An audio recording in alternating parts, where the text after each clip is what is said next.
right, for Read Aloud today, I'm going to read Raven, a trickster tale from the Pacific Northwest.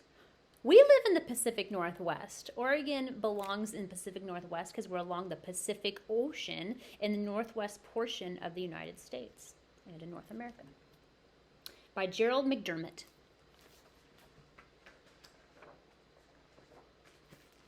Raven came.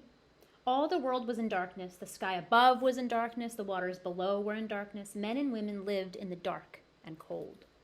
Raven was sad for them. He said, I will search for light. Raven flew across valleys and across mountains. He flew along rivers and over lakes. There was darkness all around. He saw a little bit of light far away and flew and came closer to the light. The light was at the edge of the water. The light came from the house of the Sky Chief, and it was shining. Raven perched high in a pine tree above the shore, and Raven watched. He saw a beautiful young girl emerge from the shining house and go to the edge of the water. She was the Sky Chief's daughter, and she knelt and drank some water from a woven basket. Raven changed himself into a pine needle. Doop. He fell down from the tree and floated on the water. When the girl drank again, she swallowed the pine needle. After a time, the girl gave birth to a child, and the child was small and dark with shiny black hair and tiny black eyes.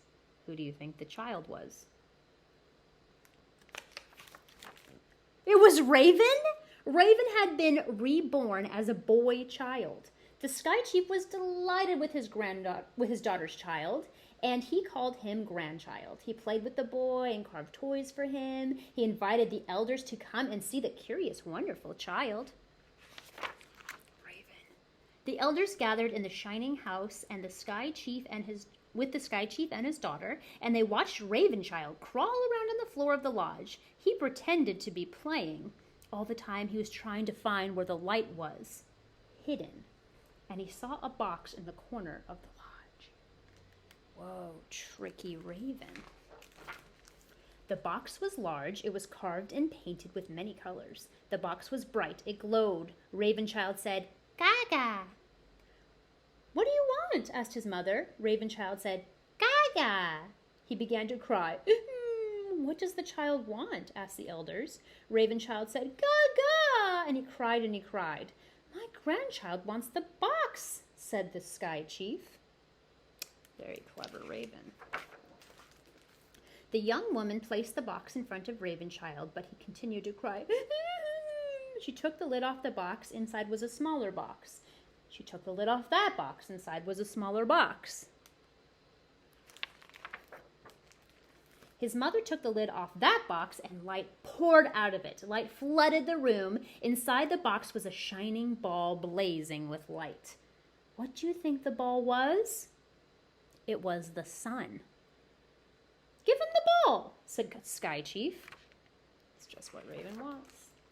His mother gave Ravenchild the ball. Ravenchild stopped crying. He began to play with it. He rolled it around on the floor of the lodge. Gaga! Then he changed into a bird. Ha-ha! He became Raven once again. Caw, caw! Sky Chief, his daughter, and the elders looked on in amazement. Raven plucked up the ball of light in his beak and flew through the smoke hole of the lodge and disappeared into the dark sky. What? Raven flew over the valleys and mountains. He flew along the rivers and across the lakes. Raven threw the sun high in the sky, and it stayed there. That is how Raven stole the sun and gave it to all the people. And why do people always feed Raven? To thank him for bringing them light. What a trickster.